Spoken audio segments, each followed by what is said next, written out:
আসসালামু আলাইকুম সবাইকে। ২৫-২৬ ব্যাচের অ্যাডমিশন শিক্ষার্থীরা যারা আছো, তোমরা ইতোমধ্যে কিন্তু প্রস্তুতি নিচ্ছ এবং তোমরা আজকে অনেকেই খোঁজ পেয়েছো যে রাজশাহী বিশ্ববিদ্যালয় এবং মেডিকেল ভর্তি পরীক্ষার ডেট কিন্তু দিয়ে দিয়েছে। তো যেটা হচ্ছে আগামী ১২ই ডিসেম্বর কিন্তু তোমাদের মেডিকেল ভর্তি পরীক্ষা অনুষ্ঠিত হবে এবং রাজশাহী বিশ্ববিদ্যালয়ের কথা যদি বলি ২০২৬ সালের ১৬, ১৭ এবং ২৪ জানুয়ারি কিন্তু অনুষ্ঠিত হবে ৩টি বিভাগের পরীক্ষা। এখন রাজশাহী বিশ্ববিদ্যালয় এবং মেডিকেল সবচেয়ে বেশি টার্গেট কাদের থাকে? যারা হচ্ছে ২৪ ব্যাচ তোমরা যারা আছো।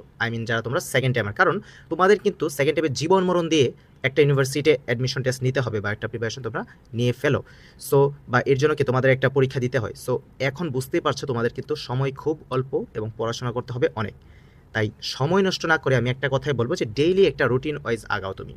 কারণ যারা মানবিক বা ব্যবসা বিভাগে আছো বা বিভাগ পরিবর্তনে যারা আছো, তাদের দেখা যায় যে প্রিপারেশনের কষ্টটা একটু কম। কিন্তু যারা তোমরা সায়েন্সে আছো বা হচ্ছে তোমরা যারা মেডিকেল প্রিপারেশন, তোমাদের কিন্তু হিউজ পরিমাণ পড়তে হবে। দেখা যায় একটা বিভাগ পরিবর্তন বা হচ্ছে একটা মানবিকের শিক্ষার্থী যেমন কি পড়ছে এখানে বাংলা ইংরেজি শুধু জিকেটা পড়ছে, তোমাদের কিন্তু সেখানে অনেকগুলো সাবজেক্ট পড়তে হচ্ছে, সায়েন্সের অনেক সাবজেক্ট পড়তে হচ্ছে। সো আমি বলবো অবশ্যই তোমরা এখন ভালো করে পড়াশোনা করতে হবে। আসলে পড়াশোনা ছাড়া এখন ভালো করার কোনো বিকল্প নাই।